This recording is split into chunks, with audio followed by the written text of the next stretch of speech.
Tababaraha kooxda Barcelona Xavi Hernandez ayaa kooxda u gacan geliyay liiska 8 saxiix ee ay xagaagan dhammaystiri doonaan kuwaas oo 2 ka mid ah la dhammaystiray. Tababaraha Barca Xavi ayaa ballan qaaday in kooxda ay dib ugu soo laaban doonto heerka sare ee Yurub sanad kadib. Inkastoo ay taasi u muuqan karto rajo, waxay cadaadis saaraysaa madaxweynaha kooxda Joan Laporta. Dhibaatooyinka dhaqaale ee kooxda reer Catalan ee si fiican loo diiwaan geliyay ayaa xaqiijinaya in lacagaha kala iibsiga aysan suurtagal ahayn haddii ay doonayaan inay ciyaartoy cusub soo iibsadaan. Ilaha soo socda waxaa laga maarmaan noqon doonta in ciyaaryahano badan ay diraan si ay dhaqaale u helaan. Blaugrana ayaa bilowday suuqa xagaaga mashquulka badan ee kooxda iyada oo la xaqiijiyay 2 saxiix, kuwaas oo ay Mirror Football sheegtay inay yihiin daafaca Chelsea Andriy Christensen iyo kan Milan Faqa Kessie. Labada ciyaaryahan ayaa si xor ah ku imaan doona xagaagan kadib markii uu dhacay qandaraaskooda haatan. Waxay daba socotaa suuqii mashquulka badnaa ee Janaayo ee kooxda reer Catalan oo samaysay 4 saxiix si ay ugu xoojiso kooxdeeda koowaad. Daafaca garabka midigta ee reer Brazil Dani Alves ayaa noqday saxiixii ugu horeeyay ee tababare Xavi Hernandez ee Camp Nou. Alves ayaa ah kii ugu horeeyay ee 4 Janaayo yimid iyadoo tababaraha cusub uu ku taageeray maalgelin xooggan oo ka yimid guddiga si uu u dhammaystiro saxiixyo dheeri ah. Kadib markii ay la soo wareegeen Alves, Barca ayaa dhammaystirtay saxiixa Ferran Torres ee kaga soo biiray Manchester City, kadibna waxay xaqiijisay saxiixa amaahda ee Adama Traore ee Academia La Masia ee Barcelona kasoo qalinjibiyay kagana yimid Wolves ka hor inta aysan la wareegin Pierre-Emerick Aubameyang. Warbixin ka soo baxday Sport ayaa hadda muujinaysa in iyadoo ay weheliso ogeysiisyada soo socda ee Christensen iyo Kessie, Barca ay ka shaqeynayso 6 heshiis oo kale,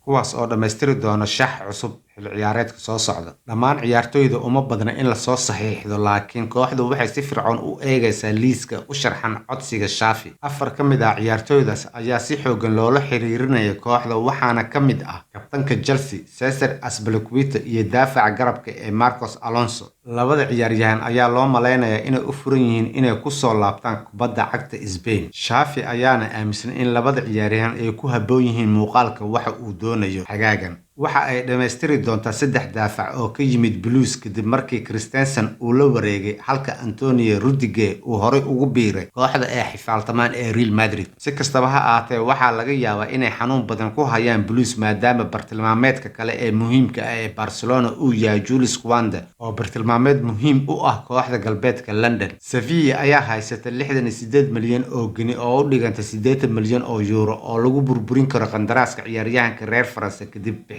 Diego Carlos ee Aston Villa. Kuma jiraan degdegsiimo ah inay si dhaqso ah u dhammaystiraan iibka, laakiin waa la arki doonaa haddii Barca ay leedahay awood dhaqaale oo ay ku iibsato daafaca aadka loo qiimeeyo. Inkasta oo ay la soo wareegeen Aubameyang, Torres iyo Traore oo amaah ahaan kula soo wareegeen, Barca waxay sidoo kale doonaysaa inay mar kale isbeddel ku samayso saddexdeeda weeraryahan. Weeraryahanka Bayern Munich Robert Lewandowski ayaa u ah bartilmaameedka ugu weyn, waxaana uu haatan doonayaa inuu u soo dhaqaaqo dhanka Barcelona, halka garabka Leeds ee Rafinha kaasoo xiddig ka ahaa garoonka Elland Road inkastoo ay ka dagaalameen heerka labaad, taasoo ay ugu dambeyntii ka badbaadeen iyadoo ay ugu mahadcelinayso Brazilianka maalintii ugu dambeysay. Barca ayaa la sheegay inay dib u furtay xiisaheeda weeraryahanka Manchester City Bernardo Silva. Ciyaaryahanka heerka caalami ee dalka Portugal ayaa dib isu taagay inuu noqdo ciyaaryahan muhiim ah oo ka tirsan kooxda Pep Guardiola, waxaana hubaal ah inuu noqon doono midka ugu macquulsan ee 8 bartilmaameed ee xagaaga. Xidigaha cusub ee Xavi uu doonayo waxaa ka mid ah